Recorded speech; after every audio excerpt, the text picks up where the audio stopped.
Akhir-akhir ini, banyak sekali bencana yang terjadi diiringi kabar dan asumsi-asumsi masyarakat mengenai kaitan hal ini dengan bangkitnya Sabdo Palon untuk menagih janji atau yang dikenal dengan istilah Sabdo Palon nagih janji. Apakah asal-usul dari adanya cerita Sabdo Palon nagih janji ini? Mari kita simak video berikut ini sebagai wadah untuk berbagi pengetahuan mengenai sejarah, bukan sebagai provokasi ataupun momok untuk menakut-nakuti.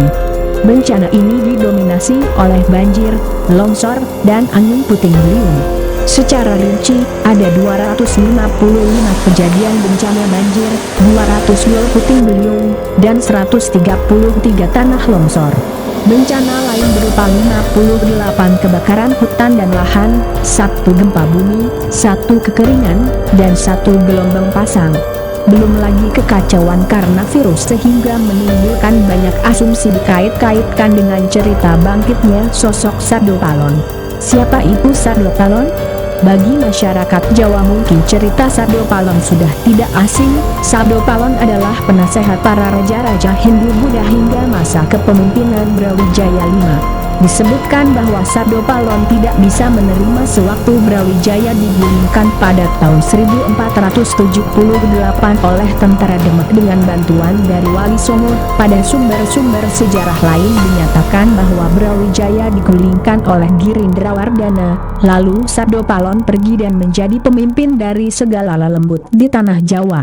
Konon Wali Songo generasi pertama memiliki kendala dalam menyebarkan umat Islam di Jawa akibat makhluk gaib yang ada di Jawa. Lalu salah satu Wali Songo yaitu Syekh Subakir melakukan pembersihan dengan menancapkan tumbal berupa batu hitam di Gunung Tidar. Para lelembut lari tunggang langgang hingga menyeberang lautan menderita kesakitan dan kepanasan, bahkan ada yang sampai mati.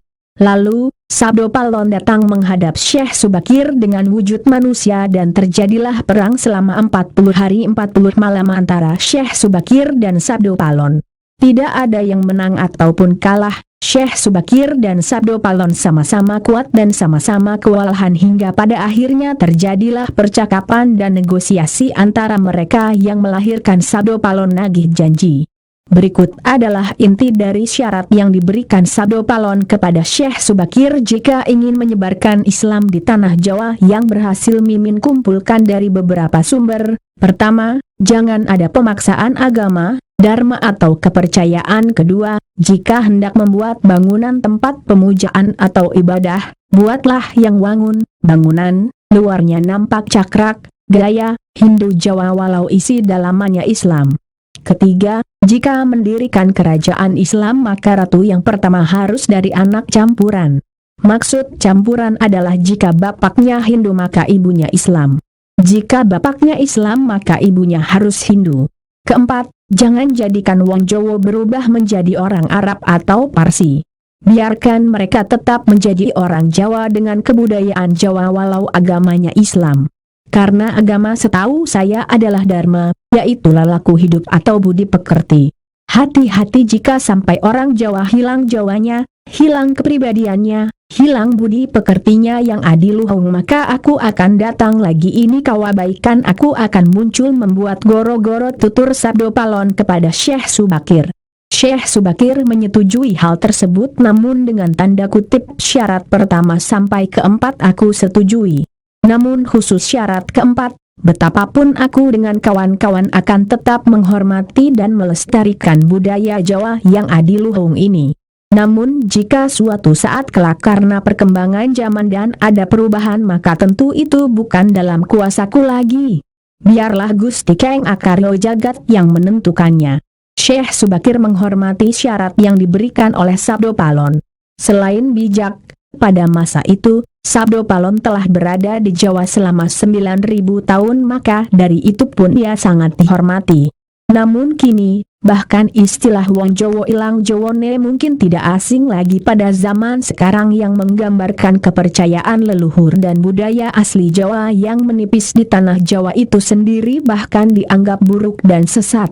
Banyak yang lebih mengagung-agungkan budaya lain. Terdapat bait yang menjadi penghujung akhir dari sastra serat jangka Sabdo Palon yang disebut Sabdo Palon nagih janji, yaitu pepestane nusa tekan janji, yen wus jangkep 500 warsa, kepetung zaman Islame, musnah bali marang ingsun, gami budi madek sawiji, takdir nusa sampai kepada janji, JKA sudah genap 500 tahun, terhitung zaman Islam, musnah kembali kepadaku, agama budi berdiri menjadi satu. Terdapat banyak macam pendapat dari masyarakat dalam memaknai dari sabdo Palon Nagih janji tersebut. Ada yang mengartikannya hanyalah suatu referensi yang dibuat untuk kita masyarakat Jawa agar tidak melupakan jati diri sendiri dikarenakan tulisan tersebut dimuat dalam karya sastra. Selain itu, ada juga kutipan pada jangka sabdo Palon yang konon telah terbukti, yaitu sanget-sangeting sangsara, keng tumuwuh tanah Jawi, sinengkalan taunira, lawang saptangesti aji, upamina berangkali, prapteng tengah-tengahipun, kaline banjir bandang, jeronai nyil pakai jalmi, katah sirna manungsa katah pralaya, yang artinya, sangat-sangatnya sengsara yang timbul di tanah Jawa, ditandai pada tahun 9781. Seumpama menyeberang sungai, sampai di tengah-tengahnya, sungainya banjir bandang. Dalamnya menenggelamkan manusia. Banyak manusia mati, banyak bencana. Angka 9781 pada jangka tersebut jika dibaca menurut Chandra Sengkala menjadi 1879 atau 1978 dalam pembacaan tertentu. Pada tahun 1978 inilah Gunung Semeru meletus. Mengapa Sabdo Palon meninggalkan Brawijaya V hingga ia memilih untuk pergi menghilang menjadi samar yang sosoknya antara ada dan tidak ada? Pada masa akhir kejayaan Majapahit diiringi masuknya Islam di Jawa, Raden Patah yang merupakan putra dari Brawijaya V masuk Islam dan mendirikan kesultanan di Demak. Brawijaya V yang telah menua dan menjadi raja terakhir Majapahit akhirnya pergi menyingkir ke arah timur Jawa, yaitu Belambangan, ditemani dengan kedua abdi setianya yaitu Sabdo Palon dan Noyo Genggong. Sunan Kalijaga anggota Wali Songo yang menjadi penasehat Raden Patah menyusul Brawijaya V ke timur Pulau Jawa untuk membujuk Brawijaya V agar kembali ke istana dan tetap menjadi sesepuh. Sayangnya Sunan Kalijaga tidak berhasil membujuk beliau untuk kembali ke istana, namun Sunan Kalijaga berhasil membuat Brawijaya V masuk Islam. Brawijaya V pun mengajak Sabdo Palon dan Noyo Genggong ikut mualaf, namun Sabdo Palon menolak. Sabdo Palon mengingatkan kembali Brawijaya V bahwa ia adalah pemomong raja-raja di Pulau Jawa, hidup beribu-ribu tahun untuk memomong para raja dan ksatria. Sabdo Palon kecewa dengan keputusan momongan terakhirnya tersebut, lalu Sabdo Palon menghilang, moksa menyatu dengan semesta. Sabdo Palon bersumpah akan bangkit kembali walau tanpa raga, maya, atau tak terlihat.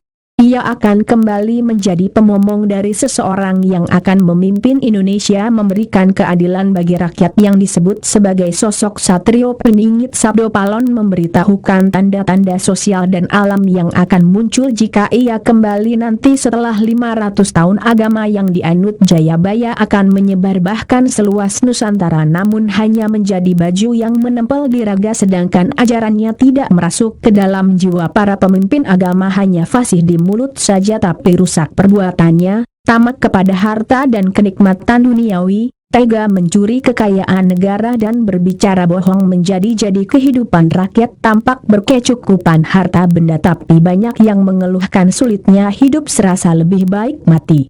Meletusnya Gunung Merapi dengan muntahan abu dan lahar ke arah barat.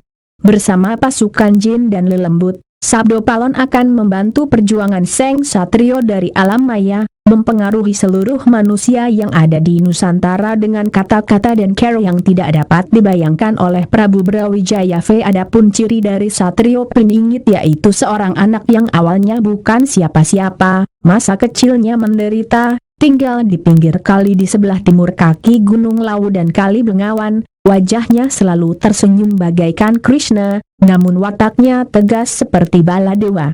Cara berpakaiannya tidak seperti satria calon raja tapi bersahaja seperti rakyat jelata, pergi ke sana kemari tanpa dikawal pasukan, mengalahkan tanpa mempermalukan orang lain dan sakti tanpa perlu ajian.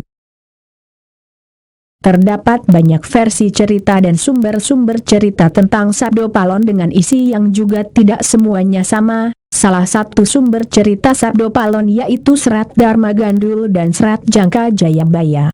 Cerita lama ini juga diturunkan dari mulut ke mulut yang berbeda-beda versi. Contohnya ada yang mengatakan Sabdo Palon adalah sosok yang sama dengan Semar dan ada pula yang mengatakan tidak sama.